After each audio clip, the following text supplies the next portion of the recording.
So we're starting to see a lot of great powers grow, and the interesting thing about this campaign over the previous one is because it did start off with nations in every continent in the world, pretty much every continent in the world.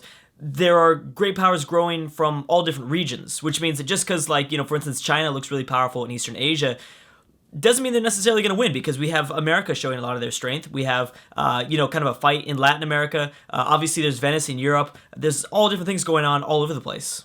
So before I get into the war that just took place over the break, I do want to kind of make a note that China did take over quite a bit from Japan. Japan is still alive. They probably will survive maybe one more war against China. But yeah, I mean, China's pretty much, they have Chinese Japan pretty much already up, and that will be fully under their control within maybe one more war. I mean, whenever this truce ends, I'm guessing 1611. So in about 14 years, although I think we're approaching dangerously or rapidly the first Indonesian-Chinese war. That will take place very soon, and Indonesia is certainly not ready with a 7-stack that is not fully maintained and all this territory under their control. I mean, that is going to be a major disaster if Indonesia does not get their stuff together. The other one that I wanted to show off was the Mayan and their. I should have made a comment about the Mayan also in the intro. The Mayan are looking better because they took pretty much everything the Shoshone have except for about 3 provinces. Like I said, Shoshone were probably going to survive in California, but that was it. So the Shoshone are down to, maybe 4 provinces. And so, yeah, the Mayans look like they are going to be another big powerhouse, and there might be this epic showdown between the Mayan and the American empires. So anyways, this is the interesting war that popped up. And you know what? I'll just show you visually. Bam. We have a Russian war teaming with the Assyrians and the Austrians against Poland and the Huns. This will be... Well, let's see exactly what the war... This is the second Russian crusade against the Huns. I'm guessing that is because the Russians are Orthodox. Yes, and the Huns are Sunni, maybe? Are they technically Sunni? Yes, it looks like that. Whoops, that is not... There it is. So I think they're Sunni, and so the Russians are declaring on the Huns. This is the second crusade. Now, the Huns are screwed, because the Assyrians will do a lot of damage to the Huns. But what will Russia and Austria do teaming together? If Russia is dumb, they'll just focus on the Huns, while the Polish pretty much eliminate Austria from the war. Once the Polish do that, once the Polish are able to separate piece Austria, there is absolutely no way Russia will be able to stand up to the Polish military. What Russia needs to do is they need to work with the Austrians for now, as best they can, and make the AI of Poland fight 2 different fronts. I know that Poland is really strong, but the AIs traditionally in EU4 are not very good at fighting 2 different sides like this. So this doesn't look too good because Poland has just rushed in after Russia and the Huns. But Austria doesn't have a small force either. They're sending a 28 stack and a 14 stack. So they'll definitely be doing a lot of damage to western Poland. Once that fort falls, actually. Oh, the fort has already fallen. So they'll be able to run through Polish lands as much as they want.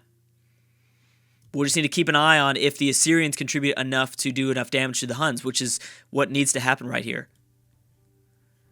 Interesting that the 2 Catholic nations are coming to the aid of an Orthodox nation that is fighting a Sunni nation. Anyways, I didn't really look into that. That is, it's still, I guess it kind of, right? I mean, it still kind of works, somewhat.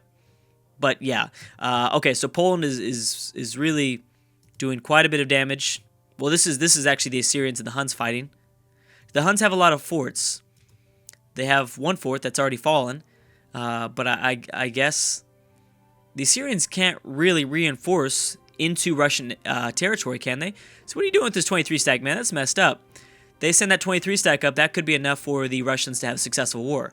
But I don't know if that is going to happen. This is very ballsy of Catherine here to go to war again after Poland, even though Russia has had success fighting Poland, quite a bit of success.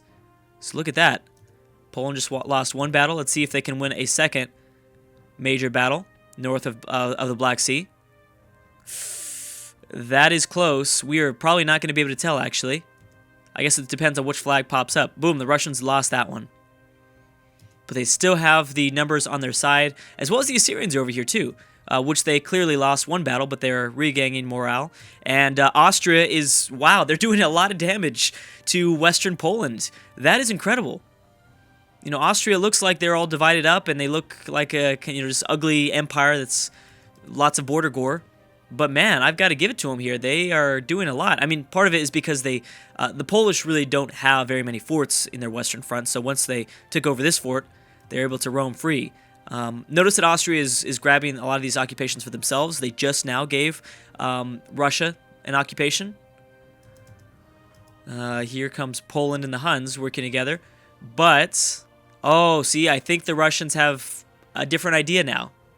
Maybe. Yeah, now they're going in for Polish territory. They know that they're very, very close to forcing Poland out of this war through a separate peace. Uh-oh. What is this?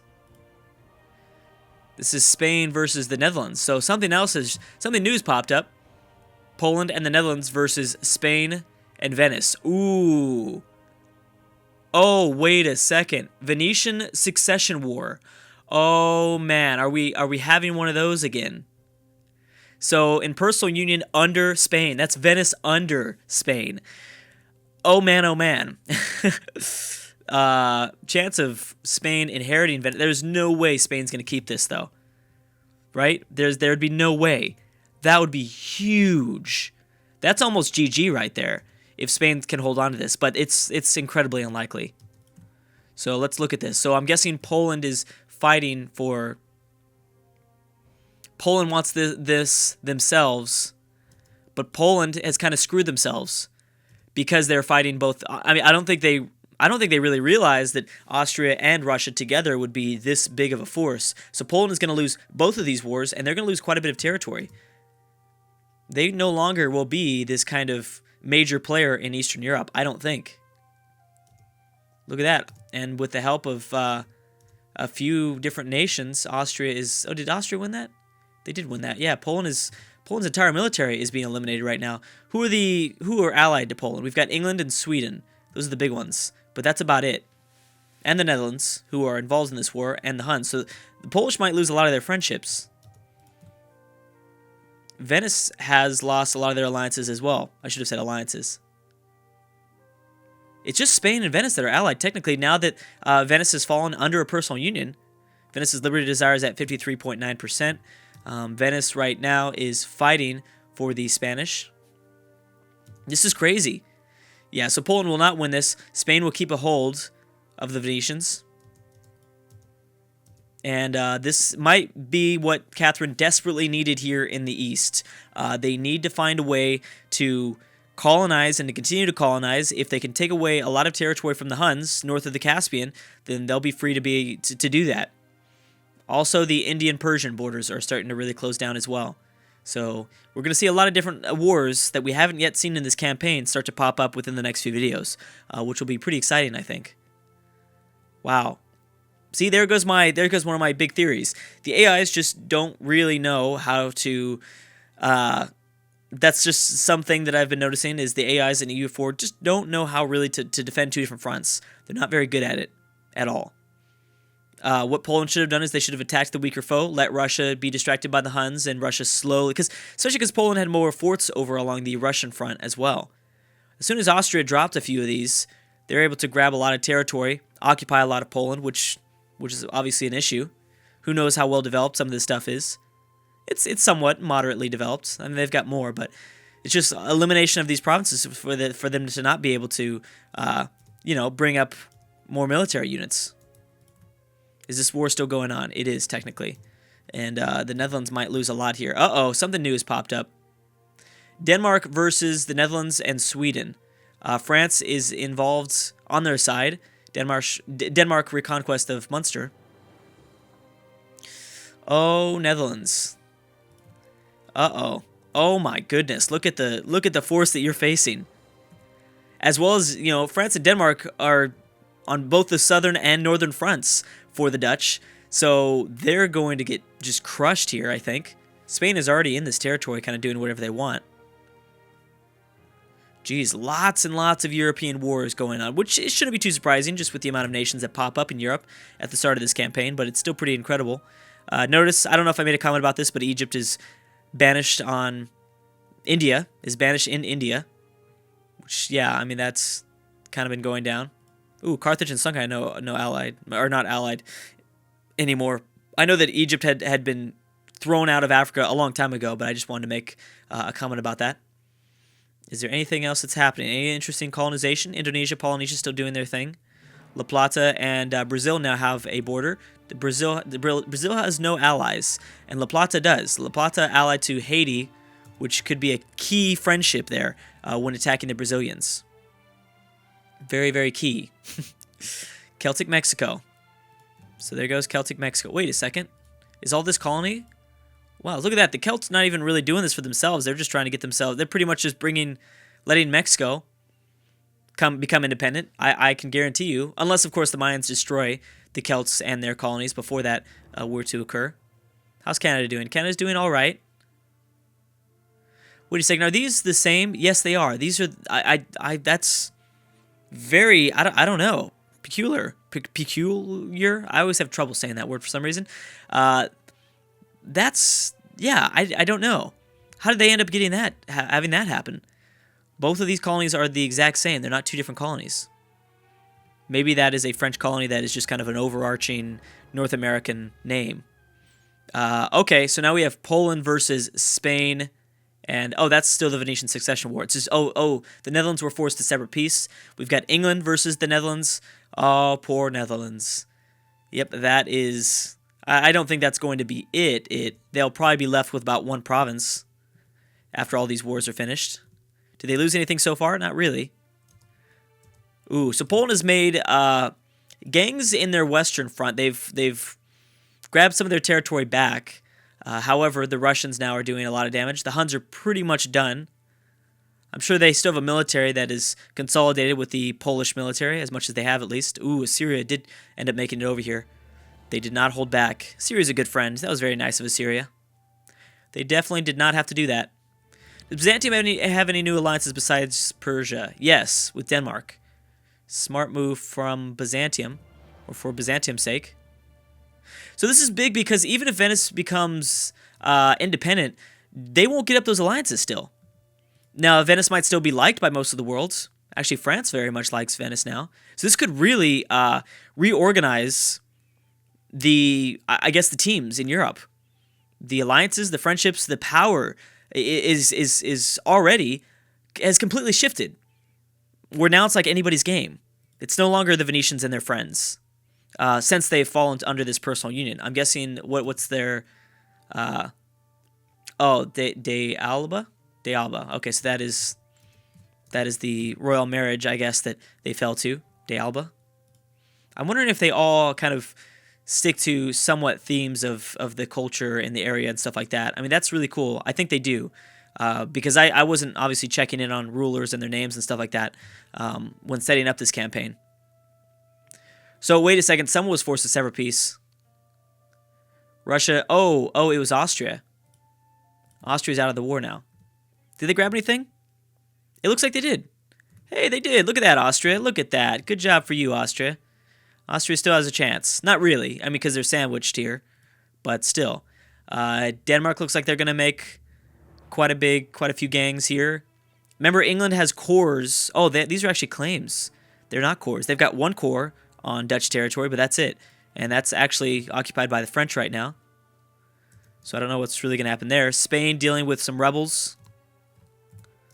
Let's check in on war score. So 84 war score for Denmark and France against the Dutch. Russia's at 61 against the Huns and Poland. England at 16, and Poland is at negative 19 for that Venetian Succession War. Very interesting episode. Very interesting. Kind of just a focus on Europe. Ooh, Denmark just peaced out. And, hey, they didn't take that much away. Did the French take anything? The French really didn't take much at all. Doesn't look like it. This could be big for England. Although it would just be pulling England down into more wars with Europe, which it technically cannot really hold on to. It's only going to make also the French rivalry much, much worse. France is already in the British Isles, which is crazy. I can't believe Russia was able to win this. This is so big. for Russia. I mean, Russia desperately needed this. I mean, Poland was a really kind of big power, too. That's incredible. Excuse me. Okay. Is there anything else that's happening? Any more wars that have popped up? Nope. I guess this is the European focus video where we focus on the Europeans. The Netherlands somehow got up towards this English colony in northern Scandinavia. And what is Russia going to do now? Is Russia going to take a lot from Poland? Yeah, you know, they'll probably try to take their course back. I wouldn't be surprised if they don't really take too much away from the Huns at all. And it's very nice of Assyria. Assyria gave up all these occupations to the Russians. Now, this is a crusade, so I'm not sure if that casus belli is going to allow them to do that much. Ooh, Haiti versus Morocco, with the French and French colony on their side. Now, why? Why is Haiti going after Morocco? Does Haiti have some sort of, or does Morocco have some sort of colony near Haiti? Not really. I mean, is Haiti trying to go after Africa right now? No way. Oh my gosh. Haiti has colonies in Western Africa. That's amazing. That is incredible. Oh my gosh. That's very, very cool. This is such a strange world. I love it. This is so cool, and it's only 1604. It is only 1604, and so much is going on. Okay, so something just happened. What peace deal was that? The Russian peace deal with Poland. So they got some of their cores back. They didn't take that much from the Huns, like I expected. I think that casus belli was probably not the best. I don't know if they anticipated this success against Poland. Oh, this is Spain here. But Russia did grab a lot of their territory back, which is still very crucial for them. A lot of their old cores back. And the Huns ended up only losing about 1 or 2. Not too big of a deal. I think maybe 1 just from Russia. So it could have been better, but still Russia's grabbed a lot of their strength back, so that's a positive. Yeah, they took away 4 provinces. So yeah, actually I'm downplaying it. It was a good move. Catherine's fine now. You don't really traditionally see AIs take more than 4 or 5 provinces, at least in the very beginning. When the bigger casus belli begin to be used, like imperialism and nationalism, stuff like that, will cause for a lot more territory to be taken at once. As well as this is starting off from, like, this is not a mod, this is just the scenario. I know in the mods, the AIs go crazy sometimes, and that might be just because of casus belli as well. 36 war score with the Netherlands. How is England doing? They already occupy a lot of northern Dutch territory, which means that they will probably grab this stuff back. I mean, they have these claimed, right? Some of them are claimed, not all of them, though. 1605, Spain and Polish territory. Actually, it's probably Venice that's in Polish territory, but oh no, it is Spain. Poland's still with a stack of 30, so that's good for them. Venice not doing anything with their regiments. I don't know if that is because they are bugged or if that is because they don't choose to do anything because they're not trying to waste their... Oh, they're still moving. Oh, the war's over. Yep, the war is over. Okay, so we have a very, very huge development. Spain leads a personal union with Venice. That is the end of the world right now, right there almost, because that was the one thing that Venice needed, is they needed to be able to colonize, which they weren't going to be able to in southern Europe. But if Spain inherits all of Venice, they have all this huge and very powerful territory, as well as they can still colonize. And they can go for the New World or Africa or wherever they want to go, wherever their heart desires. So we'll have to see what develops here in Western and Southern Europe. Thank you guys so much for watching, and I will see you guys next time.